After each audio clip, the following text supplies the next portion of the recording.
It's time now to take a look at stories making headlines on the front page of Nigerian newspapers, and I begin with the First News newspaper. The major story here says, "They want to force me on exile," Obi cries out. And the writers here say, "They want to force me on exile," Obi cries out, says leaked audio conversation with Oyedepo. Fake. They want to divert our attention from our blatantly stolen mandate. You find all the details on the front page of the First News newspaper. We move now to the Leadership newspaper. Post-election crisis, conflicting Edo FCT court orders unsettle Labour Party. Fate of National Chairman Aburi hangs in the balance. Court injunction cripples party activities. Ebonyi Labour Party governorship candidate accuses Aburi of forgery. All the details on the front page of the Leadership newspaper. And to the Daily Trust.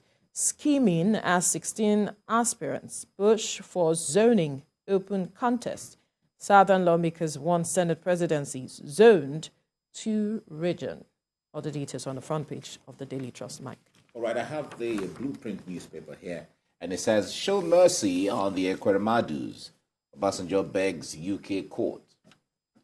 That's on the organ harvesting issue that is going on. It says, "I cherish lawmakers' God-fearing approach to national issues.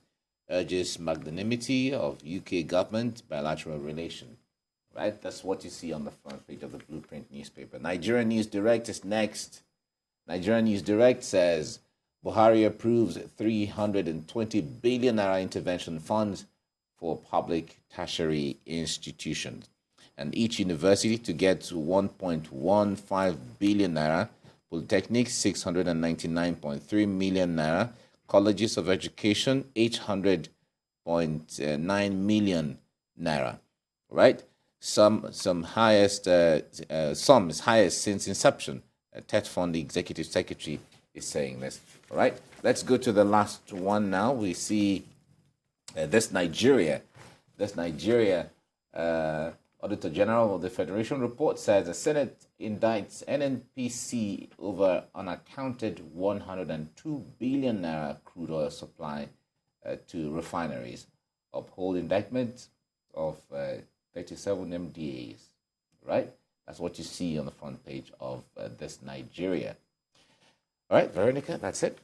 All right, Mike, let's look at the story that I believe will be of interest to a majority of Nigerians, talking about the president's approval of 320 billion naira as intervention fund for public tertiary institutions.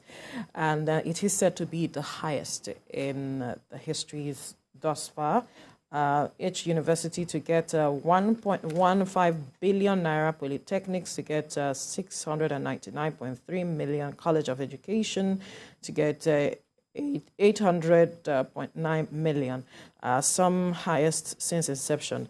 TETFund executive secretary saying, and this is to transform the situation of our institutions. We see how students, the condition that students go through being in schools, classrooms. You see the state of some of the lecture halls is not what it's supposed to be. And we hope that this will be judiciously used by each institution that will be getting this money. Yeah, it's a good thing for monies to be allocated to, education institutions.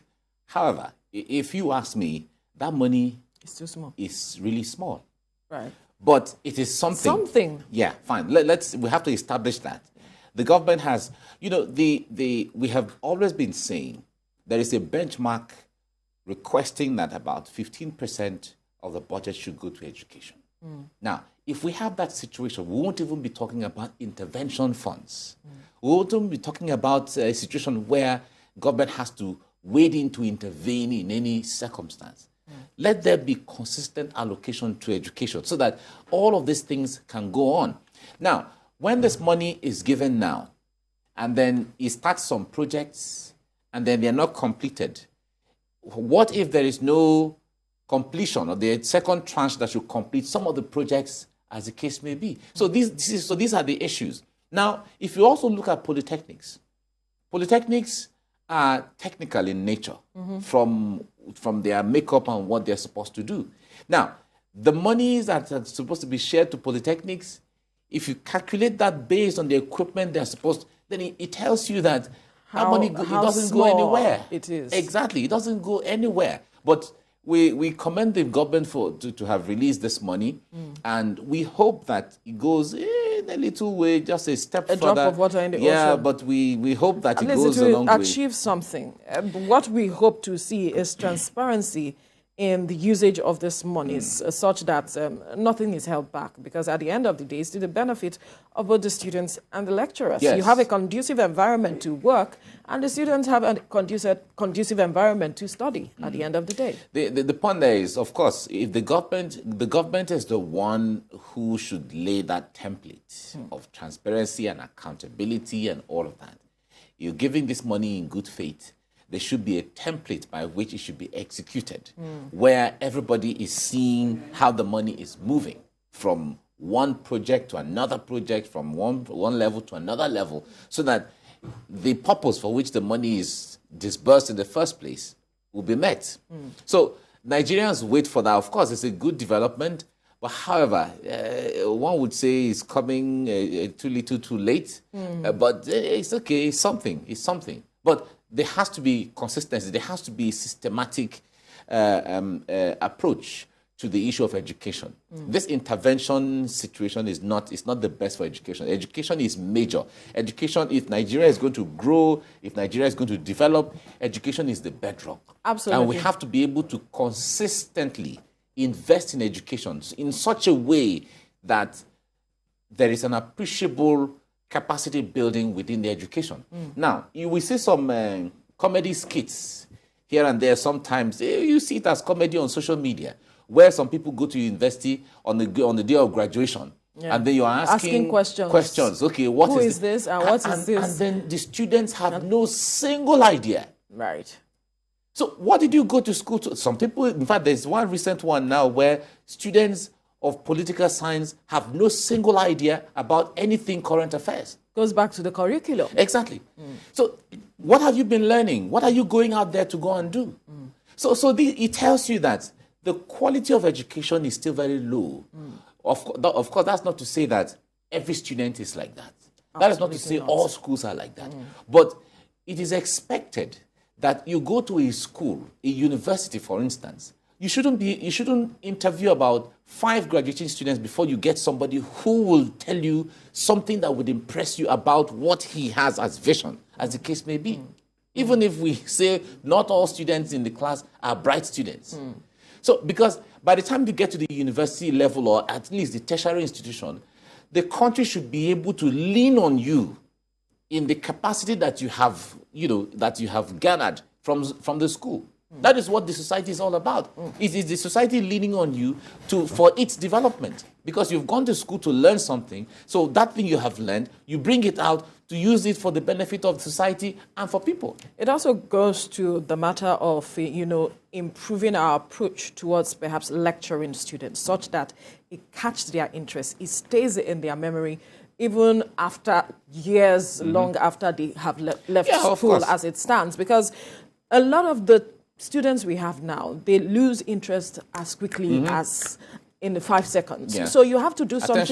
Attention span. Their attention span is so short, so you have to teach in such a way. We have seen improvements in other countries. We travel to other countries. We see how they teach, how they lecture, and how this is built. The students are built in such a way that even after years afterwards, they can still recall the subject I took, so time. Some of us still have that. No, of course. Of course. So, but now, the kind of people that we have, that we are raising, their attention span, we have to put that into consideration in our curriculum, such that we would not have this situation that we have. I totally agree. The point there is a situation where in the university or in the tertiary institution where you still have a blackboard with a chalk. That's if there's a board. That's if there's a board and so on. I think we should move far beyond that, where you should have projectors and touchscreen, gadgets to bring the students up to speed. Use maps, if it means teaching them with videos and graphics and pictures and so on in real time, why not? If it means share a lecturer, there should be templates where even a lecturer, a guest lecturer, can reach out to students from any part of the world and so on. That is what is happening in other parts of the world right now. Because the years we used to have exchange programs. Exactly. Yeah. So now where we have to do writing by chalk, and those days, in fact, even using the markers, and so, those days are gone. We need to upgrade very seriously to meet up with the 21st century education system. As quickly as possible. And the curriculum, like you mentioned, also matters. We have to really prepare the student for the real industry. Because a lot of times, most of the students go to school to learn how to recite whatever they are taught so that they can just pass exams. The moment you pass exams and you come out, you're done. And then you come to the society and then you're not ready. You'll be talking about people who are not relevant to the society. They're looking for jobs they can't find because what you have doesn't match what is there in the society and in the organizations, as the case may be. Of course, we've talked about the issue of unemployment. We cannot take away the fact that unemployment is real.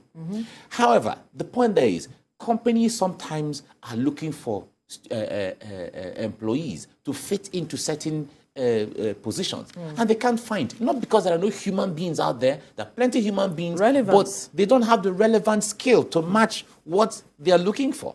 So you have all of this plethora of issues. And I feel that monies like this from the federal government should be intentional in getting something done so we can change that narrative. Absolutely. So this money is small, but we still okay. It adds up a little bit. There has to be...